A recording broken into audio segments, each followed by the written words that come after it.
안녕하세요. 통합과 김호연입니다. 오늘 이제 세 번째 영상 찍어 보도록 하겠습니다.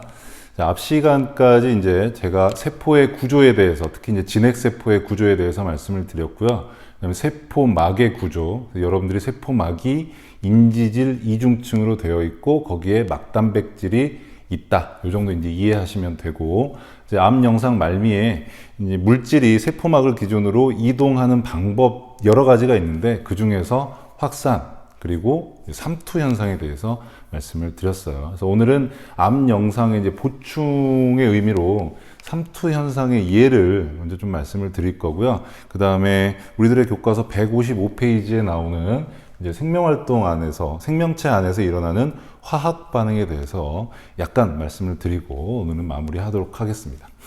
일단 삼투 현상이 뭐였는지 한번 생각해 볼까요? 삼투는 기본적으로 양쪽 공간의 농도의 평형을 맞추는 움직임입니다. 그렇기 때문에 확산의 또 다른 형태라고 생각하셔도 괜찮아. 근데 확산과 삼투 현상의 결정적인 차이점은 뭐였어요? 그쵸? 삼투 현상은 반투과성 막, 선택적 투과성을 가지고 있는 막이 양쪽 공간을 막고 있기 때문에 용질이 이동해서 농도의 평형을 맞출 수가 없어. 그렇기 때문에 용매가 이동해서 농도의 평형을 맞추는 현상이다 라고 말씀을 드렸습니다. 그리고 이제 실제로 삼투 현상은 굉장히 여러 가지 예를 가지고 설명을 할 수 있어요. 자, 그 중에서 이제 몇 가지만 여러분에게 좀 말씀을 드릴게. 제가 이 시간에 이렇게 말씀을 드린다는 얘기는 교과서에 안 나왔다는 뜻이 될 거고요. 그럼에도 불구하고 이제 시험 문제는 낸다라는 뜻이 되겠죠. 그래서 그렇게 좀 이해를 하시면 되겠어요. 첫 번째로 이렇게 이제 문장을 써봤어요. 뭐에는 방부제가 없습니다. 방부제를 쓰지 않는다. 물론 이제 유기농 모든 식품들은 이제 방부제를 사용하면 안 되지요. 자, 그 중에서 이제 여러분에게 말씀드리고 싶은 게 이제 밀가루예요, 밀가루. 이해를 챙겨주시고 왜 그런지 이해를 좀 해주시면 되는 거야. 그래서 밀가루는 방부제를 안 쓴다 그래요. 왜 안 쓰느냐? 가만히 한번 생각을 해보시면 돼. 여기 이렇게 이제 밀가루가 쌓여 있다고 한번 생각해봐. 방부제를 쓰는 이유가 뭐죠? 거기에 이제 여러 가지 세균들이나 오염물질들, 특히 이제 그 병을 유발하는 병원체, 그러니까 뭐 진핵생물이 됐건 원핵생물이 됐건 그런 병원체들이 들어가는 걸 막기 위해서 이제 방부제를 쓰는 거죠. 소위 이제 살균을 하는 거죠. 근데 이 밀가루라고 하는 녀석은 그런 걸 굳이 그런 작업을 할 필요가 없대요. 왜냐하면 예를 들어서 이 안에 이제 벌레가 들어갔다고 해보게요. 이제 좀 거시적으로 표현을 할게요. 벌레가 들어갔다라고 생각을 해보세요. 그러면 벌레는 얘들아 여러분 생물이죠. 생물은 이제 대부분 내 몸이 물로 돼 있고 상대적으로 밀가루는 물이 없잖아요. 그럼 여기는 이제 고농도가 될 거고, 죄송합니다. 이제 고농도가 될 거고 여긴 저농도가 될 거야. 자, 생물은 기본적으로 세포막으로 외부와 이렇게 격리가 되어 있습니다. 그러면 세포막, 선택적 반투과성 막을 기준으로 여기는 물이 전혀 없는 고농도 공간이고 여기는 저농도 공간이야. 그럼 양쪽이 이제 가만히 있으면 무슨 일이 벌어지겠어요? 물이 빠져나가겠죠. 그럼 이 벌레가 가지고 있던 물이 쭉 빠져나가겠죠. 탈수가 돼서 이 벌레가 죽어버리는 거야. 그러니까 굳이 방부제를 쓰지 않아도 어때? 방부제 쓰지 않아도 밀가루가 썩거나 상하는 일이 없겠죠. 자, 그런 걸 이제 삼투 현상의 예로 생각을 하시면 돼. 자, 비슷한 원리로 뭐는 상하지만 뭐는 상하지 않는다. 이거 받아들입니까? 자, 무슨 말이냐면 여러분 있잖아, 딸기 있잖아.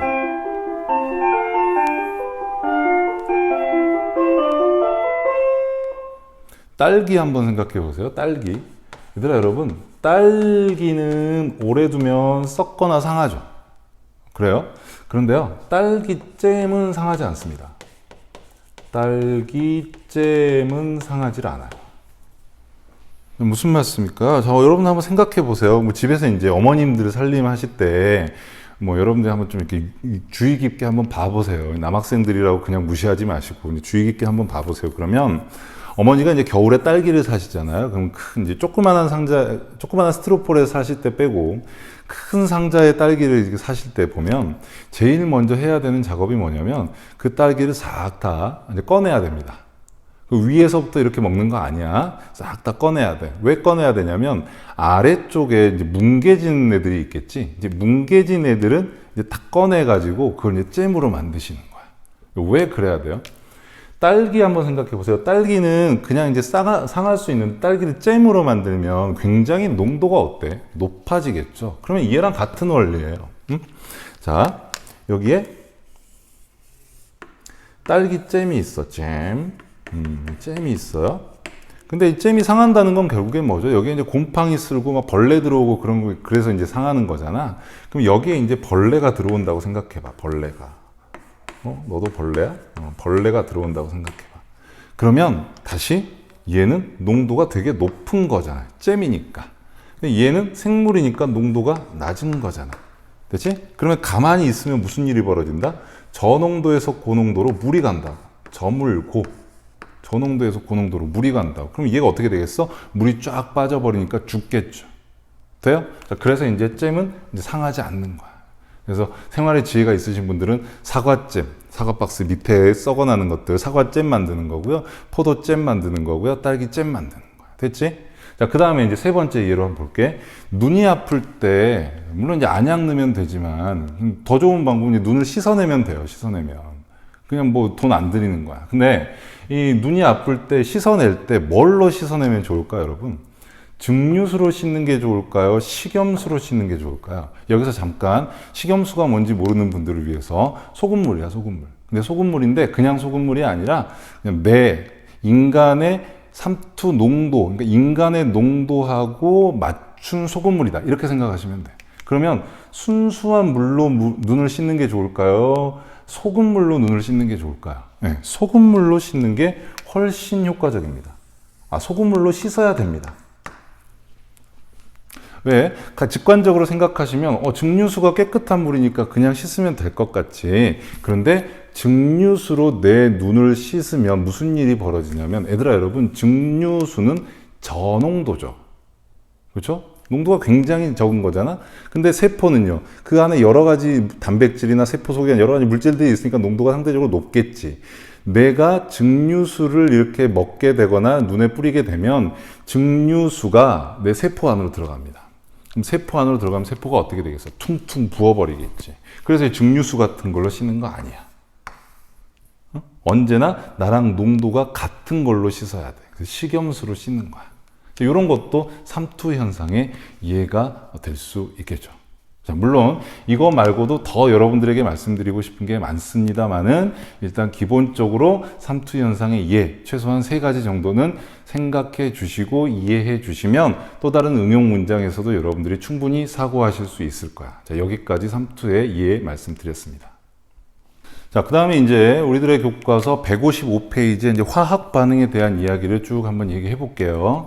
자, 일단은 뭐 당연한 수순이야. 자, 무슨 말씀이냐면 생물 시스템에 대한 지금 단원을 이야기하고 있으니까 처음에 생물은 세포로 되어 있다. 그럼 세포가 어떻게 생겼니? 세포 소기관의 구조 말씀드렸고요. 그다음 세포가 바깥쪽과 안쪽으로 나뉘어져 있어. 그래서 세포막에 대해서 말씀드렸고 이 막을 기준으로 물질의 출입에 대해 말씀드렸어. 자, 그러고 나서 이제 해야 될 일이 뭐냐? 세포 안에서 무슨 일이 벌어지는가라고 하는 거야.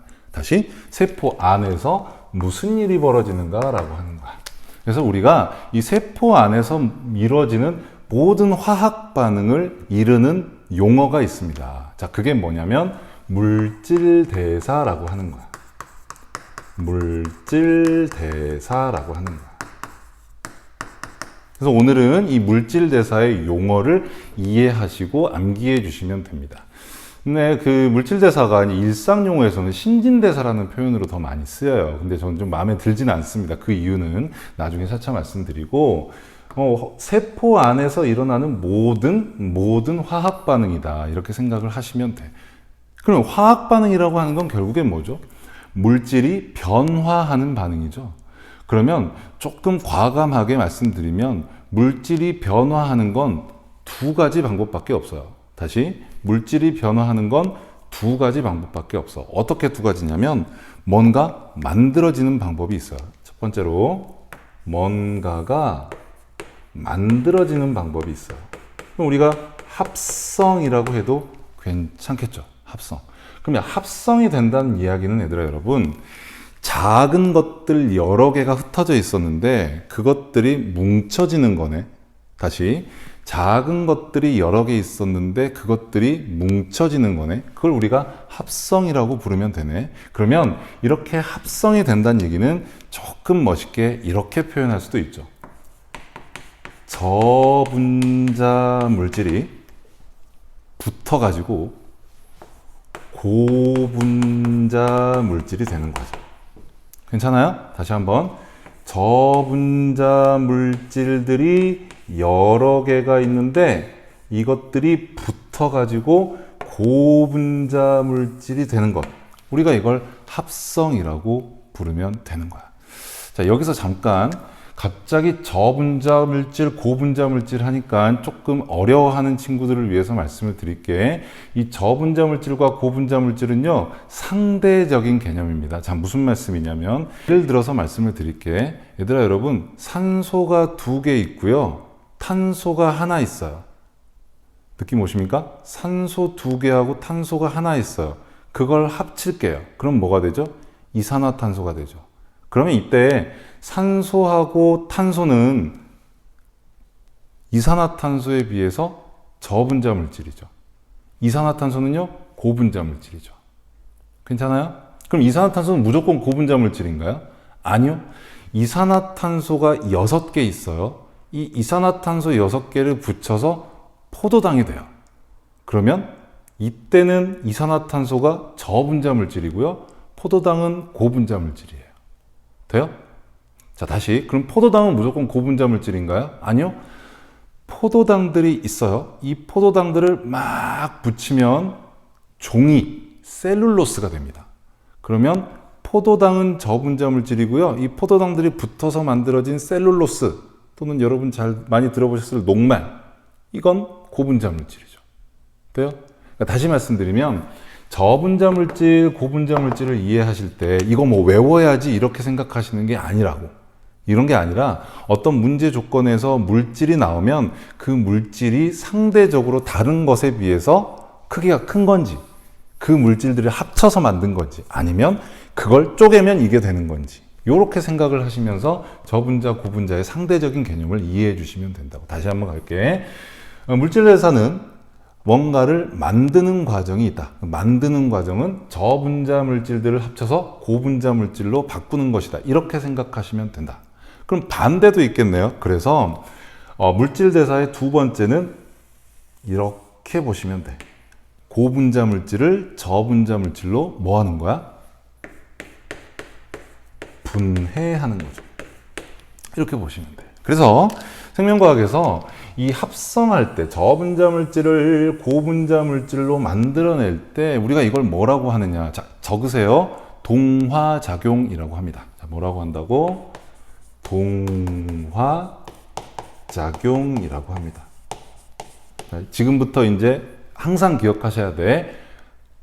과학에서, 생명과학에서 특히 무언가가 만들어지는, 자, 저분자 물질이 고분자 물질이 되면서 무언가가 만들어지는 이런 과정을 동화작용이라고 부른다. 됐지요? 자, 한 번 더. 그러면 뭔가가 쪼개지는 과정, 분해되는 과정, 얘도 이름을 붙여줘야겠지. 그래서 얘를 뭐라고 하느냐? 이화작용이라고 합니다. 자, 뭐라고 한다? 이화작용이라고 한다. 돼요? 자, 정리 같이 따라 하셨으면 좋겠습니다. 그래서 동화작용, 만들어지는 거, 이화작용, 분해되는 거, 이렇게 생각하시면 돼. 자, 이때 저분자 물질이 고분자 물질이 될 때는요, 언제나 에너지가 필요합니다. 다시, 저분자 물질이 고분자 물질이 될 때는 언제나 에너지가 필요해. 그래서 이때는 언제나 에너지가 필요하게 돼요. 필요하다, 이렇게 들어가는구나 하시면 되겠죠. 다시 반대로 고분자 물질이 저분자 물질이 될 때는요, 고분자 물질 안에 들어있던 에너지가 바깥쪽으로 나오게 됩니다. 다시, 고분자 물질 안에 숨어있던 에너지가 뛰쳐나오게 됩니다. 그러면 이렇게 표현하면 되겠네. 에너지가 바깥쪽으로 나오는 거네. 이렇게 표현하면 되겠네. 그래서 우리가 동화작용을 다른 말로 부르는 말이 있어요. 뭐라고 하느냐면, 동화작용이 일어나기 위해서는 에너지가 흡수돼야 되거든요. 다시, 동화작용이 일어나기 위해서는 에너지가 흡수돼야 되거든요. 그럼 흡수가 되네, 열반응 이렇게 표현을 합니다. 잘 생각하셔야 돼. 흡열반응. 선생님, 왜 흡에너지 반응이라고 안 하나요? 그건 저도 잘 모르겠어요. 보통의 이제 화학자들이 에너지를 정량적으로 분석을 할 때 열로 분석을 하거든. 그래서 흡열반응 이런 표현이 나오면 에너지를 흡수했구나 이렇게 생각을 해주시면 되는 거야. 해주시면. 자, 반면에 분해 과정은요, 이화작용인데요. 자, 이화작용은 에너지가 뛰쳐나온다니까? 그럼 에너지가 밖으로 나오는 거네? 그래서 우리가 이걸 뭐라고 하느냐. 에너지가 바깥으로 나와 발열반응 이렇게 부르는 거야. 발열반응 이렇게 부르는 거야. 그치? 자, 요 그림 놓고 보니까 어디서 많이 한 것 같은 기분이 들지 않나요? 동화작용, 광합성 생각하시면 되는 거잖아. 그치? 광합성이 뭐였는데요? 6개의 이산화탄소하고 6개의 물을 포도당으로 바꾸는 거였잖아. 포도당으로 죄송합니다. 포도당으로 합성하는 거였잖아. 그래요? 이때 가장 중요한 게 뭐였어? 이때 에너지가 필요하다는 거였지? 그 에너지가 뭔데? 빛 에너지잖아요. 빛 에너지잖아요. 다시, 저분자 물질 6개를 에너지를 흡수하면서 고분자 물질로 만들었네. 동화작용이네. 괜찮죠? 자, 이렇게 설명 이해하시면 돼.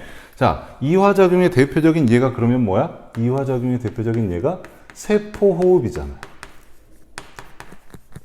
세포호흡 선생님 어떻게 쓰면 돼요? 이거 반대로 쓰면 되는 거잖아. 무슨 말이야? 6개의, 하나의 포도당을요, 산소를 이용해서 쪼갭니다. 쪼개면 뭐가 됩니까? 6개의 이산화탄소가 되고 6개의 물이 되는 거야. 그러면서 에너지가 나오죠? 다시. 그러면서 에너지가 나오죠? 그 에너지가 뭐야? 화학 에너지하고 열 에너지로 나오는 거야. 열 에너지로 나오는 거야. 됐지? 다시 확인할게. 상대적인 고분자 물질 탄소 6개가 덕지덕지 붙어있는 포도당이 이산화탄소, 탄소 하나짜리 6개 저분자 물질로 쪼개지는 과정이지. 그래서 이렇게 동화작용과 이화작용 이해하시고요. 동화작용은 닉네임으로 흡열반응, 이화작용은 닉네임으로 발열반응이라고 하고 각각의 대표적인 예를 이해해 주시면 되겠습니다. 자, 오늘 삼투 현상의 이해 말씀드렸고요. 그 다음에 내 몸에서 일어나는 화학 반응은 크게 둘로 나눌 수 있다. 그 둘은 어떻게 되느냐? 무언가가 만들어지는 동화작용, 무언가가 쪼개지는 이화작용. 각각의 설명들 이해해 주시면 되겠습니다. 자, 다음 시간에는 이 각각의 화학 반응에 있어서 아주 필수적인 효소에 대한 말씀을 드려보도록 하겠습니다. 자, 수고하셨습니다.